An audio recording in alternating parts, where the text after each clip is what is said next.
ഇതെന്തുവാ ഇത്? നാടൻ മുട്ടയാണോ? അല്ല, ഫ്രാൻസിലെ മുട്ടയാ. ആക്കിയതാണോ എന്നെ? അല്ല, പുഴുങ്ങിയത്.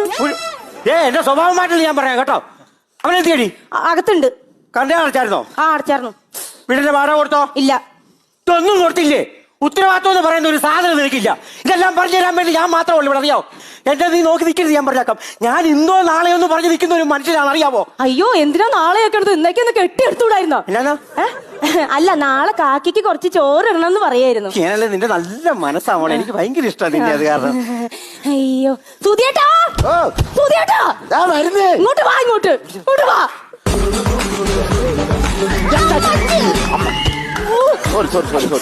എന്നാടി ആ അമ്മാവന്റെ സ്വഭാവം എനിക്ക് തീരെ പിടിക്കുന്നില്ല കേട്ടോ. ഞാൻ എന്ത് ചെയ്താലും കുറ്റം. ദോശ ഉണ്ടാക്കിയ കുറ്റം, സാമ്പാർ ഉണ്ടാക്കിയ വരെ കുറ്റം. പയ്യപ്പറ സാമ്പാർ ഉണ്ടാക്കിയ വരെ കുറ്റം. നീ സാമ്പാർ ഉണ്ടാക്കിയാ മതി, ക്യാമറ ഉണ്ടാക്കണ്ട. ശരി. ഈ മതില് കെട്ടാൻ വേണ്ടി ആളെ കൊണ്ടുപോകാൻ ഞാൻ പറഞ്ഞ വിളിക്കാൻ പറഞ്ഞിട്ട് എന്തുകൊണ്ട് വിളിച്ചില്ല? അയ്യോ, ഞാൻ വിളിച്ചതാ, പക്ഷെ ആൾക്കാരെ കിട്ടണ്ടേ. എങ്ങനെ വിളിച്ചു? ഞാൻ പറഞ്ഞു, ഞാൻ ഹോസ്റ്റലിന്റെ മുമ്പിലുണ്ട്, മതില് പൊളിഞ്ഞു കിടക്കുകയാണ്, കെട്ടാൻ ആഗ്രഹമുള്ളവര് വന്ന് കെട്ടിക്കോളാൻ പറഞ്ഞു. ആരും വരുന്നില്ല സാറേ. വസുന്ധര, കെട്ടാൻ ആഗ്രഹമുണ്ടെങ്കിൽ കെട്ടായി. എന്നിട്ട് എന്നെ വിളിച്ചില്ല. സാറിന് വിളിച്ച സാറ് വന്ന് കെട്ടും, അതുകൊണ്ടാ വിളിക്കാഞ്ഞത്. ഞാൻ കെട്ടും. കെട്ടല്ല, പണി അറിയണം, പണി. അതെ, ഇപ്പൊ നമ്മൾ ട്രെയിനിൽ ഒരു സീറ്റ് വേണമെങ്കിൽ ഓൺലൈൻ വഴി ബുക്ക് ചെയ്യുന്നു. ഇപ്പൊ ബസ്സിനാണെങ്കിലും ഓൺലൈൻ വഴി ബുക്ക് ചെയ്യുന്നു. തിയേറ്ററിൽ സിനിമ കാണുന്നെങ്കിലും ഓൺലൈൻ വഴി ബുക്ക് ചെയ്യുന്നു. അപ്പൊ എന്റെ ചോദ്യം ഇതാണ്, നമ്മൾ ഈ കടിപിടി കൂടാതെ ലോകസഭയിലേക്ക് ഒരു സീറ്റ് വേണമെങ്കിൽ ഓൺലൈൻ വഴി ബുക്ക് ചെയ്തുകൂടെ?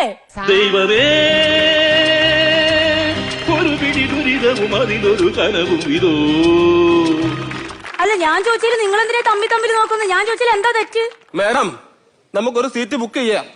എന്നിട്ട് അതാണ് നമ്മള് ട്രെയിനില്ലേ, അതിനകത്ത് കമ്പാർട്ട്മെന്റ് ബുക്ക് ചെയ്യണം. എന്നിട്ട് ഈ മാഡത്തിന് അതിനകത്തിട്ട് പൂട്ടണം. എന്നിട്ട് പറഞ്ഞു വിടണം എങ്ങോട്ടെങ്കിലും. പോട്ട് ഈ ചർച്ച നടക്കണ്ട ഇവിടെ. ഹലോ, കൊടുങ്കാടന്റെ വാക്കുകളിൽ സ്ത്രീ വിരുദ്ധത മുഴച്ചു നിൽക്കുന്നു. ഉണ്ടായിരുന്നു. സ്ത്രീകളെ നിങ്ങൾ അംഗീകരിക്കണ്ട. അവരുടെ അഭിപ്രായങ്ങളെ നമ്മൾ തൊട്ടി തലോടണമെന്നല്ല ഞാൻ പറഞ്ഞു വന്നത്. പക്ഷെ അവരുടെ അഭിപ്രായങ്ങളെ നമ്മൾ മാനിക്കാൻ പഠിക്കണം. അത്രയെങ്കിലും നമ്മൾ ചെയ്യണം. ഞാനിപ്പോ കടിച്ചു കീറുവോ? കോട്ടക്സിന്റെ